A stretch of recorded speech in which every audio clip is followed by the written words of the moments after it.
that if you deny the uncreated creator option as the cause of the universe, then you are only left with two options, both of which are irrational, illogical, and have zero evidence.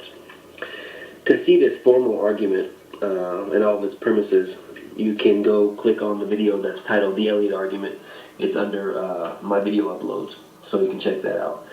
But this video I'm doing right now is basically to teach people how to use and defend the Elliot Argument and basically win every single debate that you have with atheists in the future.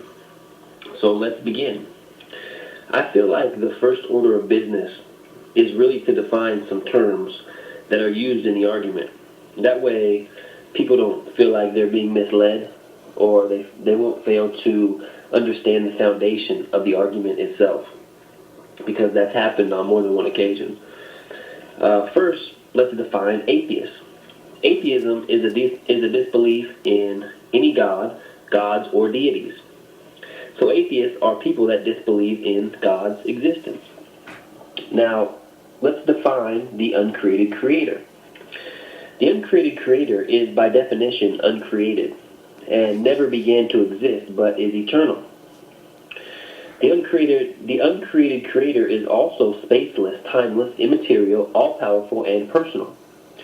Important to remember, since he is personal, he can decide when he wants to create, and therefore does not face the problems of infinite regress.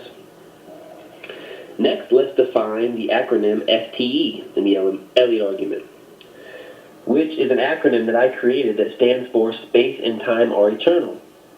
Now, this is very important. This is an important part. Normally, when you hear someone speak about space and time, you think of it being in a naturalistic sense.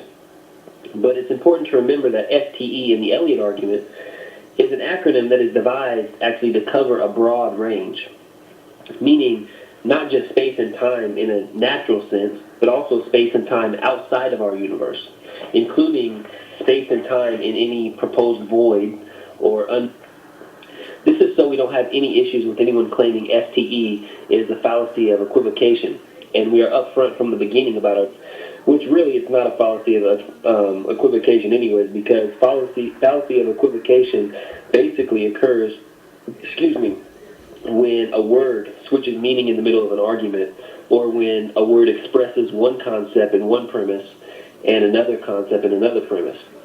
But STE in the Elliot Argument can be thought of more like an umbrella. By its very definition, STE covers all imaginable space and time concepts. So next we need to define what we mean by time to the STE acronym in the Elliot Argument. Space and time are closely related, almost one and the same. The concept of time only ceases to exist in the absence of space and events. If you only have one or the other, then there still is time. There has to be an absence of both for the concept of time not to exist. If there are any events happening, there is time.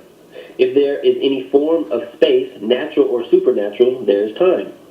This is how we are defining time in the STE acronym for the Elliot Argument. So that's the definition of time that I'm using in my argument. I created the argument, I created the acronym, and that's how I'm defining it.